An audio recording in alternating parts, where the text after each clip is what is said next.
But I'd like to welcome you back to Dharma in Pyjamas. And the topic for today is called Crochet to Save the World. So I'm wearing my my pajama crochet. Well, actually, it's my dressing gown with the adorned with the crochet I made over our holiday. So I'm hoping some of you at least do some form of crochet or knitting or embroidery or patchwork or whatever it is. But my passion is crochet. And you might have, like me, had this thought, you know, what good am I for the world? What can I, just one person, do to affect the world? You know, I can't cure malaria or COVID. You know, there's very little I can do to help with the coronavirus. You know, I don't have much money, so I can't solve poverty. I don't necessarily feel like I have much political power. So a lot of times in our life, we can feel that what we do feels quite inconsequential. So just to start on a more kind of a non-religious basis about crochet, which is a wonderful kind of thing because you can't really monetize it because so many people crochet. It's like playing the ukulele. So because it can't be monetized, it's very pure. You just do it for whatever the reason, your personal reason is for doing it. It's kind of outside the realm of economics, which makes it free from that prison of everything kind of reduced down to just a monetary value. It means that we can infuse an act like crochet with great meaning. It means it stays incorruptible. The whole thing about money and justification, all the lies we tell ourselves about money doesn't have to creep in. And in a way, because it's worthless, because, you know, so many people crochet and we can't put an economic value onto it, it can become priceless. So I wanted to start with just the secular basis of it and how crochet has become a really powerful political statement when it comes to things like yarn bombing. So just in case you haven't heard about yarn bombing, here's some people in Melbourne doing yarn bombing to do with when the Me Too movement first came along, and everyone had the pink pussy hats. And it was around about the time that Pussy Riot, the incredible Russian political punk band, got arrested for playing in one of the churches there. So there's some Pussy Riot kind of, what are those things called? Balaclavas there decorating the fence.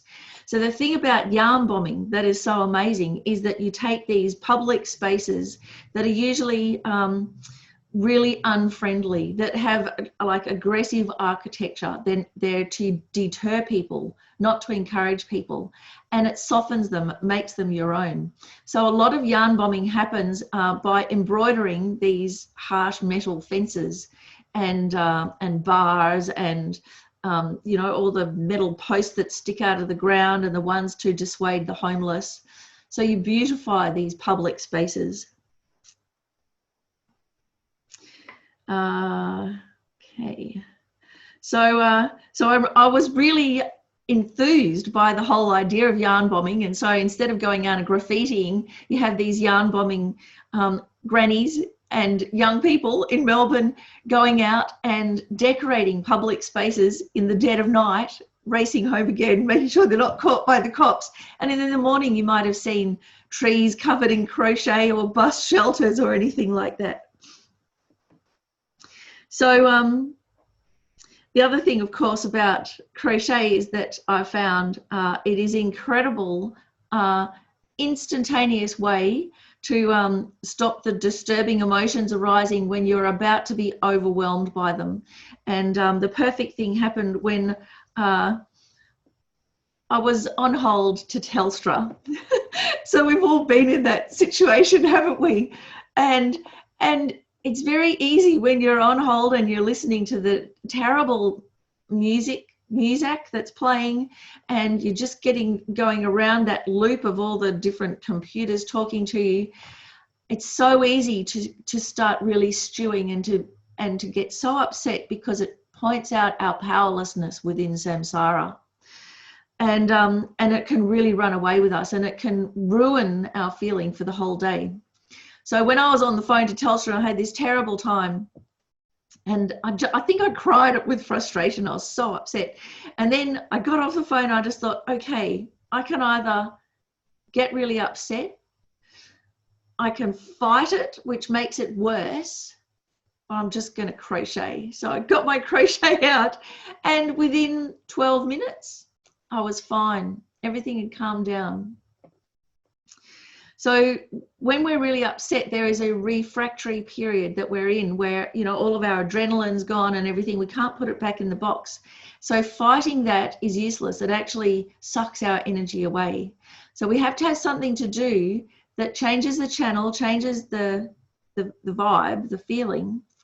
And within that refractory period, using our logic or anything like that, it just doesn't work, because we're on tilt.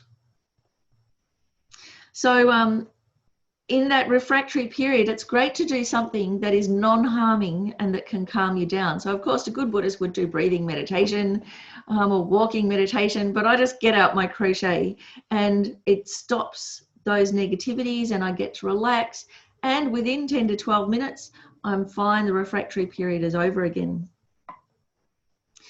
And since Glenn Spenson's been doing his course, I realized that what's happening is this natural process that he has been teaching us how to do when we get distracted in meditation. And there are the three things. First, relax, release, and return. So the relaxing, it's no good when something goes wrong to push harder or get tighter, because that just makes things worse. So first we've got to relax. Then we release all that tension, and then we return to whatever it is that we were doing. So from, you know, our point of view, we return to our bodhicitta motivation, our altruistic motivation for living in the world. So it's a natural thing that happens with crafting, possibly because crafting is, you know, we have the endorphins that are released when we use our hands, and because it is quite a pure space, quite incorruptible. So it's really quite personal. So I have another photo, a non-religious one again, to show you about this fellow. Oh, here's the second one of the yarn bombing, of transforming quite unfriendly spaces and softening them using wit, humor. So, you know, a lot of yarn bombing goes about taking these very hard and kind of aggressive structures and just subverting it. So I really like this one as well. Now here's a fellow, an Australian guy, Alfie Date, who at the time that photo was taken was 106 years old. And he's been knitting since 1932. And every day he knitted an outfit for the little baby penguins that are, you know, saved by the wildlife people, the little orphan penguins, and they've got no way to keep warm. And so he created these incredibly whimsical little jumpers for the penguins. And so there was an interview with him on Radio National a while ago. He's so wonderful, how just so good-natured. So this was his go-to thing, that every day he would do something for others and he'd think kindly of others, and it would bring joy to his mind. So I found this really inspiring, just as a secular activity. I know it's so special in so many ways, isn't it? So, you know, knitting's actually from in the British Isles, knitting was actually traditionally a guy's thing to do. Somehow it's been kind of feminized in a way once it got to Australia. So if we have a hobby, let's talk about that, because this is just like a temporary way of calming ourselves and maybe thinking about, thinking really good thoughts. But we have to do it each time. It's not really sustainable. And also many times with our hobbies, while they keep us out of trouble, they stop us from harming others, they're actually pretty useless. They're fun, but they are a huge time waster because they don't actually do anything to contribute to the world or to our own life, except just keep us out of trouble for that time. Unless it's something like fishing, which of course, wholesale slaughter of other living beings and complete kind of obliviousness to the suffering of others, of these animals,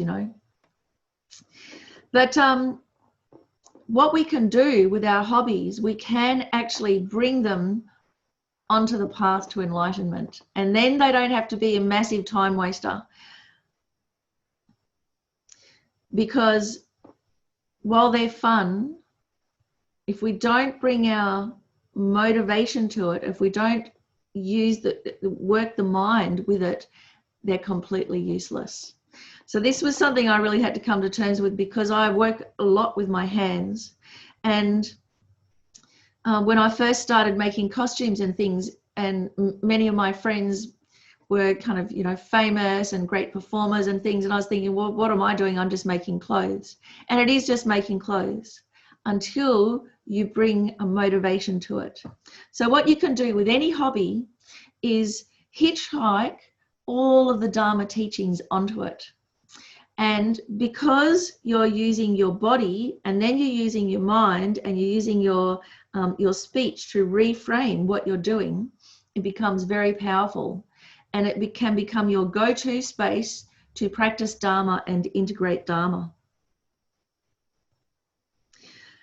So what happens is, if you hitchhike all of the Dharma teachings onto your hobby, then it becomes as habitual and ingrained and kind of automatic as your hobby. And then virtue becomes second nature. So I'll give you a really easy example. For instance, if you go out and water the garden and you're holding the hose, and you can do the Chenrezig practice of the nectar from the hose continuously flowing to the lower realms, and putting out the fires of the hells, and bringing a rain of nectar to all the suffering sentient beings. So just that thing of holding a hose, watering the garden, can be this incredibly powerful act of practicing compassion.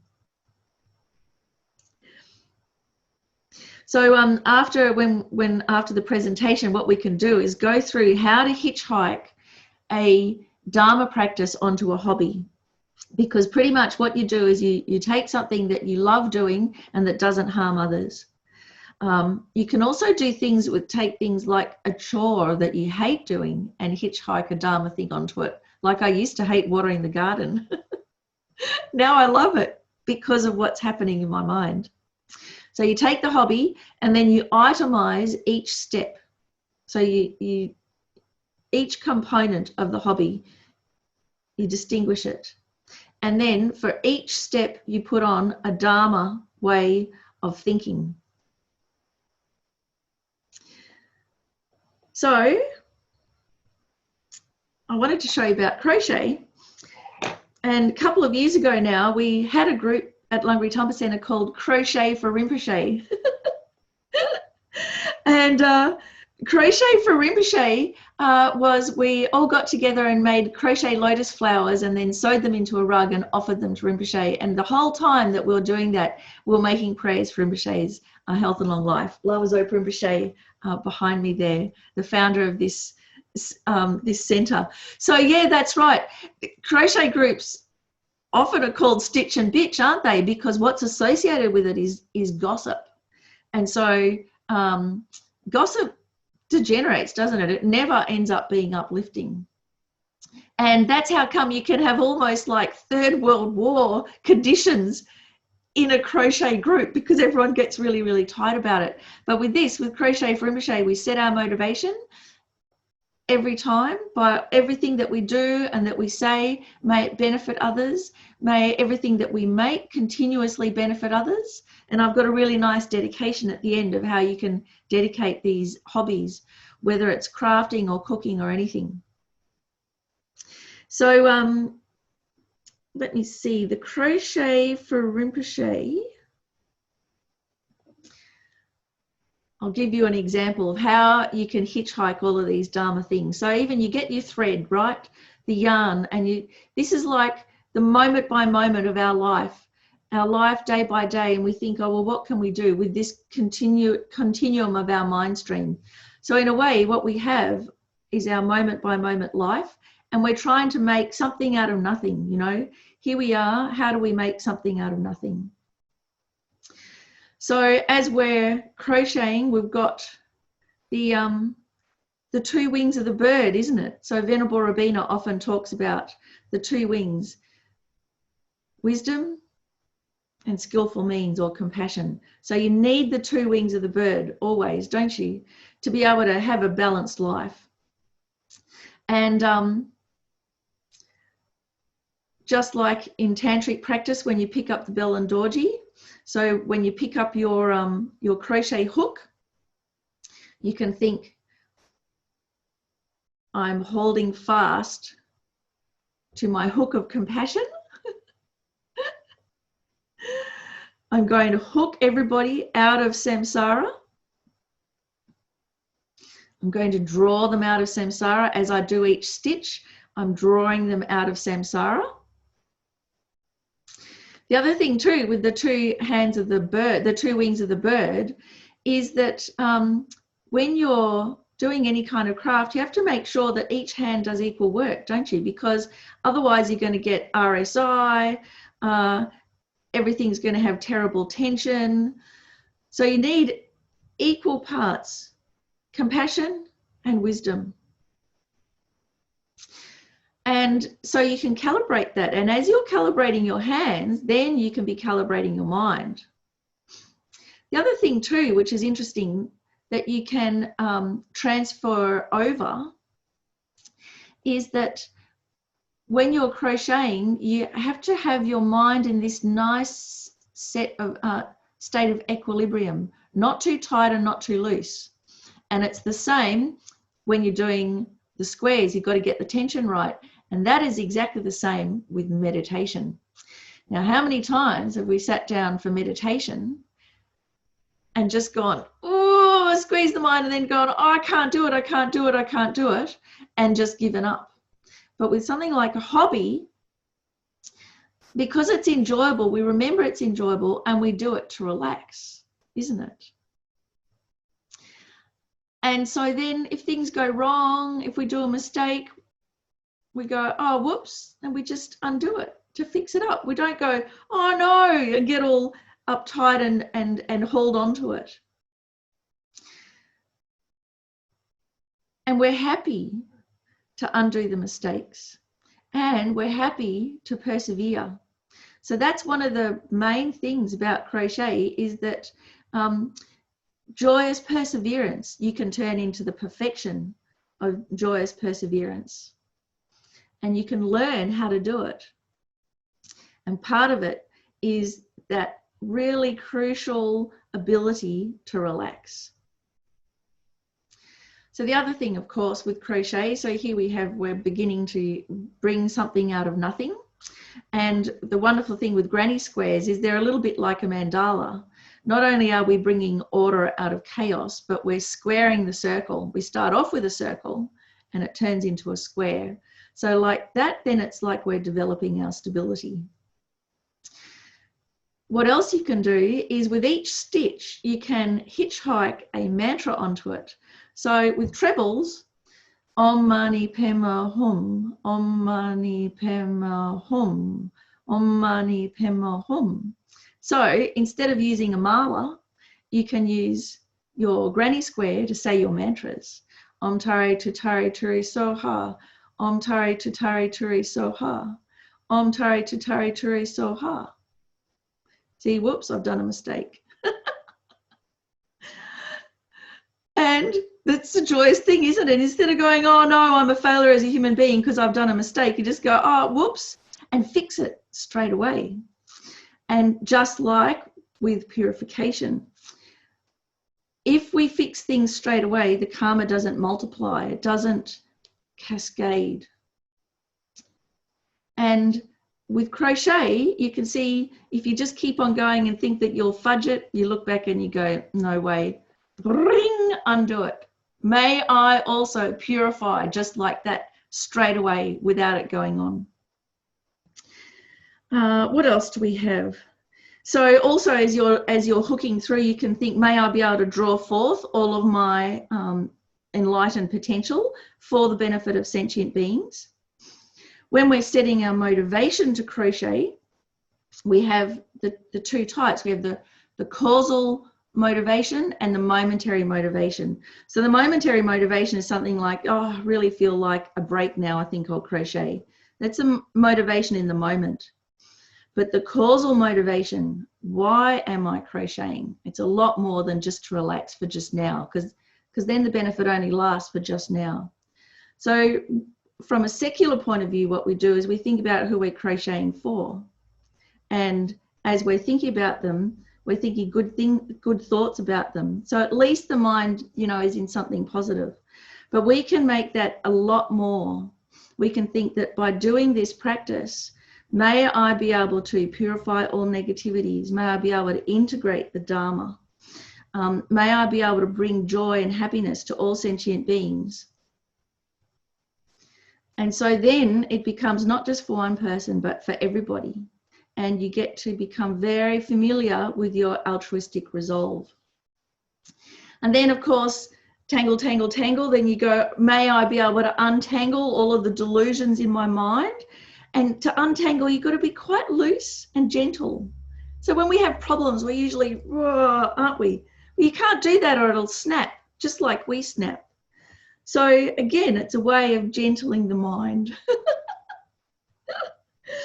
And at the end, when you go to tie up, you go, may I tie up all my loose ends.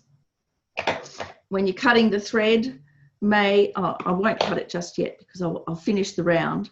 But when you cut the thread, then you think, may I cut the root of suffering. And what else?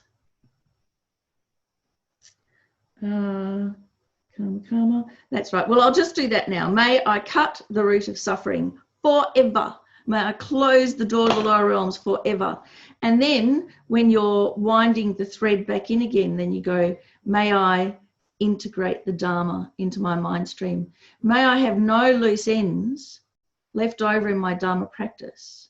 May all of the of our teachers' Dharma wishes come to fruition. And you cut off the loose ends. So we've got something out of nothing. So you can see you can continuously riff on a theme, can't you?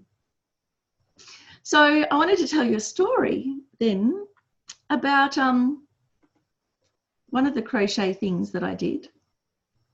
So here's this rug that I made during the Bendigo retreat in 2018. So something, incredible, intense teachings of Lama Zopa Rinpoche, and then how do you relax your mind and let everything settle in between sessions. So I did this crochet, and as I started, I didn't know who I was doing the crochet for. I didn't quite have any idea. But then, as I was making it, this whole story arose. So we've got 5 colors, yellow, green, red, white, blue. And they represent the 5 wisdoms and the 5 Dhyani Buddhas. And so as I was doing that, I was thinking about each of these wisdoms and these Dhyani Buddhas. And it became apparent that I was making this rug for my dear friend Naomi, who at the time I think was about 12 or 14, something like that. So I was making lots of prayers that she might develop all of the 5 wisdoms. And then stitching those together are these things of the flowers. And so these are the 6 perfections, these little rows of flowers. And the thing about the 6 perfections is that each one contains the other 6 perfections within it. So we've got 1, 2, 3, 4, 5, 6 within each of the 6 perfections. So, you know, the perfection of patience, for instance, also contains the morality of patience, the wisdom of patience, the enthusiasm of patience, the concentration of patience, and so on. Then also, because I know that my dear friend Naomi would sometimes get quite anxious about things, so I put tassels on there. And so the tassels were, with your tassels, no hassles. Remember to shake it all out and get loose. And then at the top, this protection bubble. So this represents White Tara's protection bubble. So White Tara, the Buddha of health and long life, resides or travels in this beautiful bubble, a little bit like the White Witch of the East in the Wizard of Oz. And so this bubble has the layers white, yellow, red, blue, green, and then on the outside is maroon. And in between each layer is a layer of flowers. So that's this rainbow thread. And then I sewed all the flowers on. And so as I was making this protection, then I was doing lots of White Tara mantras for Naomi that she might be protected. And what else about that? Oh, that's right. And then the other thing here with the way that it's all joined, this kind of 3D wiggly thing. So that was like the chi or the nadis that go through our body. May it have lots and lots of energy and may it be aligned. And then on either end are the bookends of me and my mother. So the pink representing me and the purple representing my mother. And so then that contains the whole thing.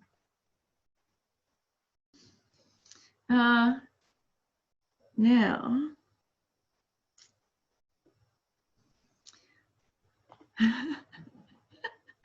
so then the next thing that I wanted to show you, just to give you an idea, if you haven't done any crocheting, to recognize that it is actually, it can become quite complex. Like the ukulele, it can be super simple and everybody can do it, or it can become highly complex and you can really develop your concentration and your discriminating awareness.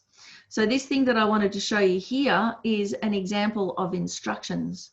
And so what I found with reading crochet instructions, if you kind of just have a look at this and you don't know about it, you just go, oh my God, does my head in. But there's a few things that happens here. One is, to be able to do it, you must relax.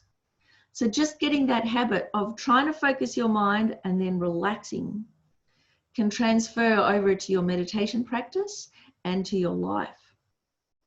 Then there's also a couple of different ways of focusing. So one is where you actually focus, and the other is where you let your attention broaden.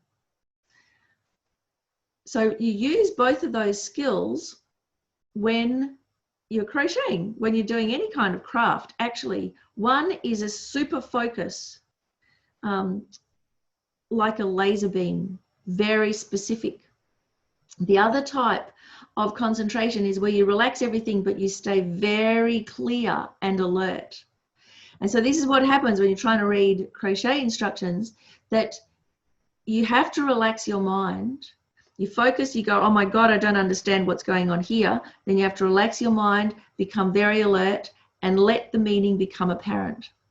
So for instance, this one for round 14, chain 1, which doesn't count as a stitch, 1 single crochet into the next stitch, 1 half double crochet into the next 3 stitches, 1 single crochet into the skipped chain at the top of the next thin leaf made on round 9, the previous one, back 3, skip the next stitch on the previous round, 1 single crochet in the next stitch, 3 single crochet into the next chain space, 5 single crochet,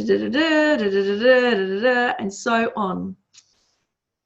Half single crochet in each of the next 3 stitches, 1 single crochet in the next 4 stitches. Repeat from the start to the end, omitting 1 single crochet on the final pattern, slip stitch to join 100 stitches, just like the 100-syllable mantra. So as your concentration gets better and as you relax your mind, doing this becomes really enjoyable. It's kind of like the crafter's way of doing Sudoku, you know. You're sharpening your mind. It's an exercise in sharpening your mind.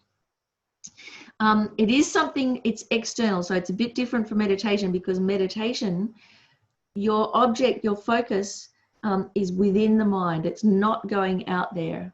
So we have to be careful about that to actually set our motivation to transfer those skills inwards.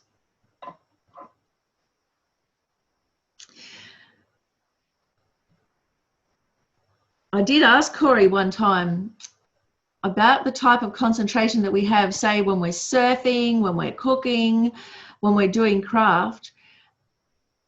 Can that concentration be transferred to the inner life, to our meditation practice? And he said it could, but it doesn't actually happen very often, because what we're doing is we're relying on an external object to draw our focus. So it is a type of concentration, but it's actually our attention being captured continuously. So we have to make a bit of effort to turn it into the path to enlightenment.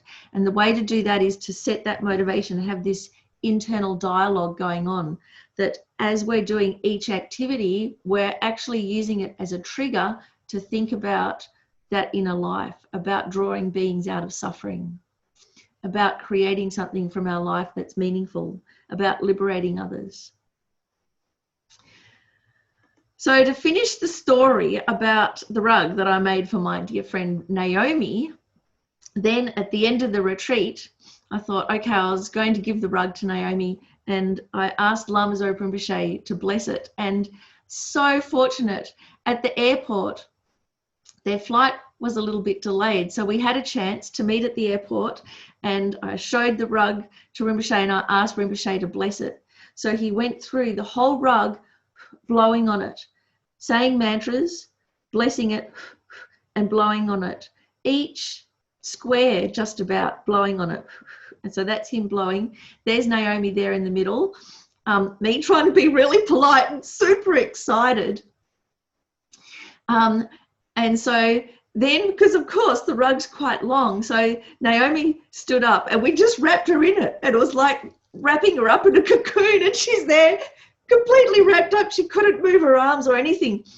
And went around and around and around, like I don't know how many times. I said, oh, you know, Rinpoche, the rug's a bit long. I made it a bit long. And he said, very good, very good. It was like extra long for an extra long life. So what you make like that can become really, really special. So then every time, you know, when you do something like this, then you can dedicate.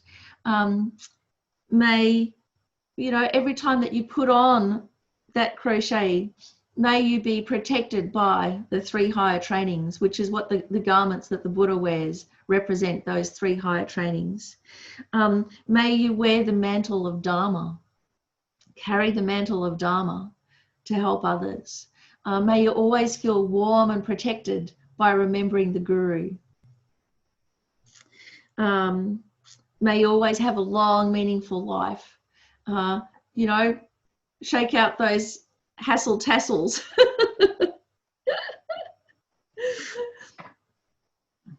So the dedication that we can do when we've got the hobby, we've got all of our itemized different steps along the way that we've hitchhiked these Dharma thoughts to, and then at the end we can do this incredible dedication. So when I was making costumes, again, you know, it's not a very life-changing thing for the world, but when I would finish the costume, often I'd sew in little dedications in between the lining and the main garment, and I make all these prayers. So there's one really beautiful prayer that comes from the Gold Prayer Book, Essential Buddhist Prayers, Volume 1. It's on page 186 as part of the extensive dedications from the daily meditation practice. And so this is the verse that I really love. Due to all the merits of the 3 times accumulated by me and by others, merely by seeing, hearing, remembering, touching, or talking to me, or thinking about the crochet, may any being be freed in that very second from all their sufferings, diseases, spirit harms, negative karmas, and obscurations, and may they abide in the peerless happiness of full enlightenment forever. So there you go. That's the dedication. Everyone who sees the crochet, may they be free of all their sufferings and abide in full enlightenment forever.